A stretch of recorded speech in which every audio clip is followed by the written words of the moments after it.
Bonjour et bienvenue pour cette nouvelle exploration. Aujourd'hui, on plonge littéralement dans une étude scientifique passionnante sur le 400 mètres nage libre. Comment les nageurs gèrent cette distance si particulière? Alors l'article s'appelle Distinctive Regulation Profiles of Stroke Mechanics, Underlying Pacing and Discriminate 400 Meters Front Crawl Performance. Les auteurs sont Antoine Bouvet et Nicolas Bidault. C'est paru en 2025 dans le Journal of Sports Science and Medicine, volume 24, page 891 à 900. On mettra le lien d'EOI pour ceux qui veulent creuser, bien sûr. Notre mission aujourd'hui, c'est un peu de décortiquer tout ça. Comprendre comment la gestion du rythme, le fameux pacing, et la mécanique de nage, comment on nage, se combinent pour différencier les nageurs des bons compétiteurs jusqu'à l'élite mondiale. Oui, tout à fait. Et c'est une étude assez costaud, hein. Ils ont analysé 157 essais de 400 mètres, faits par 127 nageurs et nageuses de niveaux très variés. Ils les ont classés en 4 groupes, G1 les plus lents, G4 les plus rapides, l'élite. Et le truc intéressant, c'est qu'ils ont utilisé des petits capteurs, des IMU, placés sur le sacrum, donc en bas du dos. Ça permet d'avoir des données très fines sur le mouvement. Ensuite, ils ont mouliné tout ça avec des modèles statistiques avancés, les HGAM. Ça permet de voir les tendances moyennes, mais surtout comment ça évolue pendant la course. D'accord, ok. Donc on va au-delà de la simple vitesse moyenne, c'est ça? Alors qu'est-ce qui fait vraiment la différence sur un 400 mètres nage libre? Est-ce que c'est juste nager plus fort ou y a-t-il autre chose? Alors commençons peut-être par le rythme, la gestion de l'allure, le pacing. C'est fondamental en natation. Pourquoi? Parce que l'eau, ça freine énormément. Beaucoup plus que l'air quand on court. Chaque mouvement coûte cher en énergie, donc si on part trop vite, si on gère mal son effort, on explose. On le paye cash plus tard. Du coup, optimiser son rythme, c'est vraiment la base. Peut-être encore plus qu'en course à pied, justement à cause de cette résistance de l'eau. Et l'étude confirme qu'il y a un schéma de course typique sur cette distance, une sorte de stratégie commune? Oui, oui, très clairement. Les stats le montrent, de manière très significative.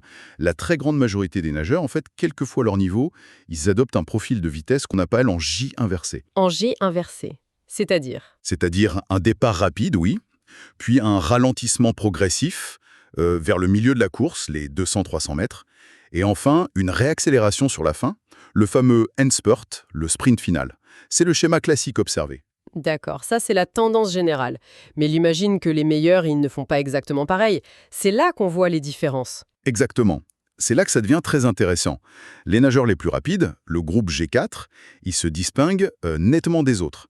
Leur marque de fabrique, si on veut, c'est une bien meilleure régularité. Moins de variabilité dans leur allure. Concrètement, et c'est un peu surprenant, leur départ est relativement moins rapide que la tendance générale des autres groupes. Ils ne partent pas comme des balles, autant que les autres, proportionnellement. Ah oui! Oui. Et ensuite, point crucial, ils arrivent à limiter la baisse de vitesse au milieu de course. Ils tiennent mieux le rythme. Et grâce à ça, leur sprint final est plus marqué, plus efficace. Alors que si on regarde le groupe juste en dessous, G3, qui sont déjà de très bons nageurs, hein, on voit qu'ils ont tendance à exagérer le départ rapide. Ils partent vraiment très fort. Trop fort peut-être, hein? Peut-être bien, oui, parce que ça semble leur coûter cher ensuite. Leur vitesse chute davantage après ce départ, et ils ont plus de mal à relancer et à finir aussi fort que les G4. Attends. Donc, si je résume, les tout meilleurs sont moins rapides au début, enfin, en proportion. Ça va un peu contre l'intuition, non? On imagine toujours qu'il faut partir vite. C'est ça qui est intéressant. Cette gestion plus conservatrice au départ, ça leur permettrait de garder du jus pour tenir le milieu et surtout pour placer cette accélération finale qui fait la différence. C'est exactement ça. Cette capacité à, disons, résister à la tentation du départ ultra rapide, pour mieux gérer l'ensemble et finir très fort, ça semble vraiment être une compétence clé qui caractérise l'élite. Une gestion stratégique de l'énergie sur 400 mètres. Fascinant, cette histoire de rythme. Mais alors, comment ils font ça techniquement? Quels sont les leviers dans leur nage qui leur permettent cette gestion? L'étude a regardé l'amplitude de bras, c'est ça, la distance par cycle? Oui, l'amplitude, la stroke length ou SL, et là, c'est un indicateur très fort. L'étude montre une relation très claire, statistiquement significative. Plus l'amplitude moyenne est grande, meilleure est la performance sur 400 mètres. Logique, on avance plus à chaque coup de bras. Voilà, et on voit bien les différences entre les groupes. G1 a une amplitude bien plus faible que G2, G3 une amplitude plus faible que G4, c'est progressif. Est-ce qu'il y a des seuils importants? Un niveau d'amplitude à atteindre pour vraiment passer un cap? Oui, l'analyse suggère des zones clés. En gros, sous 1,10 m, 1,15 m par coup de bras, chaque centimètre gagné en amplitude apporte beaucoup de gains. C'est une cible claire pour les nageurs, disons, moins rapides. Entre 1,15 m et 1,50 m environ, ça continue de payer, mais l'effet est un peu moins marqué. Par contre, dépasser ce seuil de 1,50 m par coup de bras en moyenne, là, ça semble vraiment être la marque des très hautes performances. Ah oui, 1,50 m. C'est un cap technique important. Mais l'étude note que peu de nageurs y arrivent de manière constante sur un 400 mètres. C'est surtout le cas des hommes des groupes G3 et G4. Ok, donc grande amplitude, c'est bien, mais quid de la fréquence, la cadence des bras, la stroke rate? On pourrait se dire, pour aller plus vite, faut aussi mouliner plus vite, non? C'est plus compliqué que ça. Si on regarde juste la fréquence moyenne sur toute la course, sa relation avec la performance n'est pas si évidente. Statistiquement, il n'y a pas de lien fort. C'est même légèrement négatif. Ah bon? Oui, ça suggère qu'en général, sur 400 mètres, chercher à augmenter son amplitude est souvent plus payant que d'augmenter sa fréquence à tout plus. Probablement parce qu'une fréquence plus élevée, ça coûte plus cher en énergie. Tout simplement. Cela dit, il y a une petite nuance pour les tout meilleurs, le groupe G4. Leur performance semble optimale quand leur fréquence moyenne tourne autour de 70 coups par minute. C'est pas une règle absolue, la stat n'est pas hyper forte, mais c'est une bonne référence, un genre de sweet spot. D'accord, donc la fréquence moyenne, c'est pas la clé absolue. Mais si on reprend cette idée de régulation, comme pour la vitesse, est-ce que la façon dont les nageurs ajustent leur fréquence pendant la course, ça nous dit quelque chose? Ah mais complètement. Et là, on retrouve des stratégies très différentes, c'est passionnant. La tendance générale pour la fréquence, c'est de suivre aussi le J inversé de la vitesse. Plus rapide au début, ça baisse au milieu et ça réaugmente à la fin. Logique. Ouh, Mais, encore une fois, les extrêmes, G1 et G4 font différemment. Les nageurs G1, les moins rapides, ils ont tendance à lisser cette courbe. Ils gardent une fréquence plus stable, moins de variations. ok, plus constant. Voilà. Et à l'opposé total, l'élite, G4, ils font quoi? Ils accentuent les variations. Leur fréquence est relativement plus basse que la tendance au début et au milieu. Ils sont économes en coups de bras. Et puis, paf, après 250 mètres environ, ils produisent une augmentation très nette, très marquée de leur fréquence pour soutenir leur sprint final dévastateur. C'est une gestion super dynamique de la cadence, en phase avec leur stratégie de course. Économie au début, puissance à la fin. C'est fou. Derrière une même moyenne, on peut avoir des stratégies complètement différentes. Donc, si ni l'amplitude seule, ni la fréquence seule n'expliquent tout chez les meilleurs, il manque une pièce au puzzle. L'étude parle de jerk cost, GC. C'est quoi ce truc? Alors le jerk cost, GC, c'est une mesure qui vient des capteurs, des accéléromètres.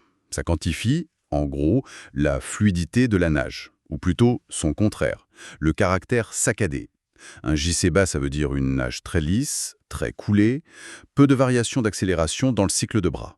Un JC élevé, au contraire, ça indique des changements d'accélération plus brutaux, une nage qui peut sembler plus hachée, plus puissante peut-être. D'accord. Et alors, qu'est-ce que l'étude a trouvé sur ce jerk cost? Eh bien là, attention, c'est assez contre-intuitif.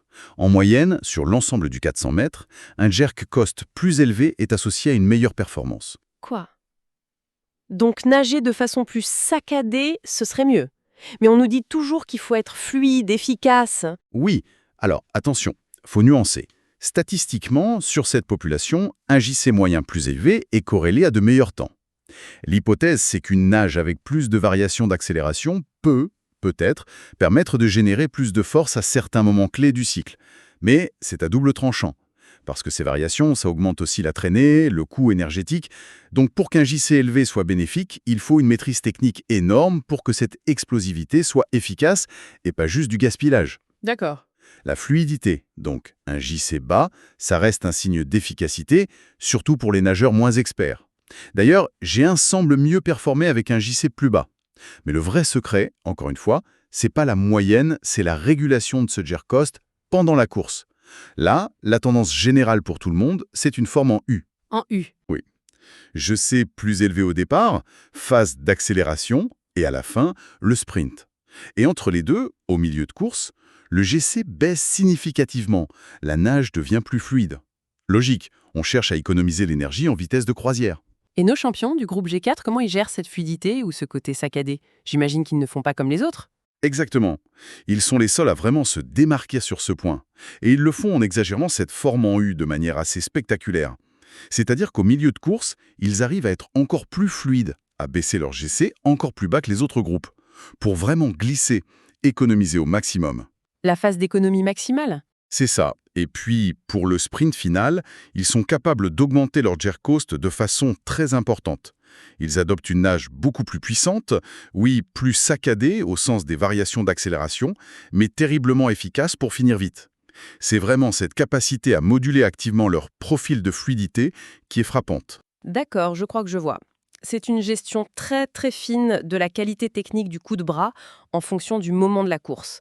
Alors si on essaye de remettre tout ça ensemble, qu'est-ce qui fait vraiment la différence au top niveau sur 400 mètres? Si on prend un peu de hauteur, ce qui ressort vraiment pour les meilleurs nageurs G4, c'est leur capacité supérieure à réguler de manière cohérente et optimale l'ensemble de leur performance, le rythme et la technique. Et ça, sur toute la durée de la course. Ils maîtrisent leur allure, départ contrôlé, gros finish. Et cette maîtrise de l'allure, elle est soutenue par des ajustements techniques constants, très fins. Ils gèrent l'interaction amplitude-fréquence, bien sûr, mais surtout, ils pilotent activement leur niveau de fluidité, le jerk coast. Ils passent d'une nage très économe au milieu à une nage très puissante à la fin.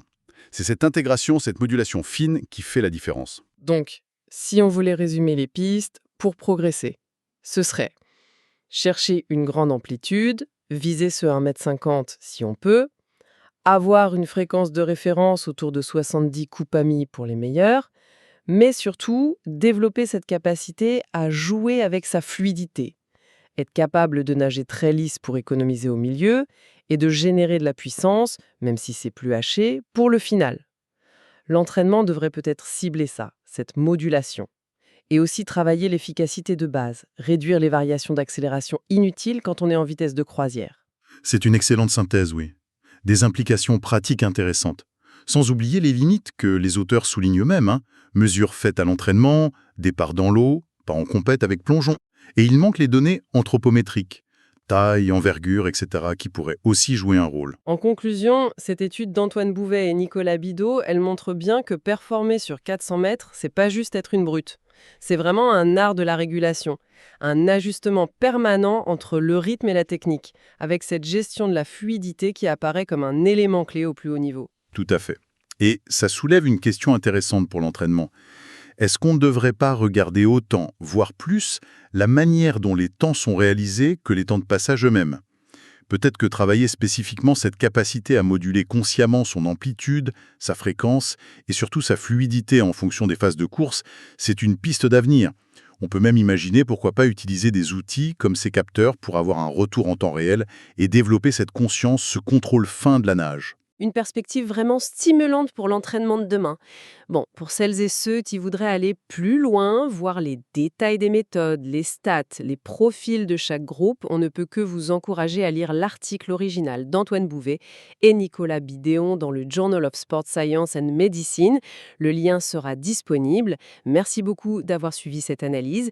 Si ce type de contenu vous intéresse, eh bien n'oubliez pas de vous abonner à la chaîne, d'activer les notifications pour ne pas manquer nos prochaines explorations. À très bientôt.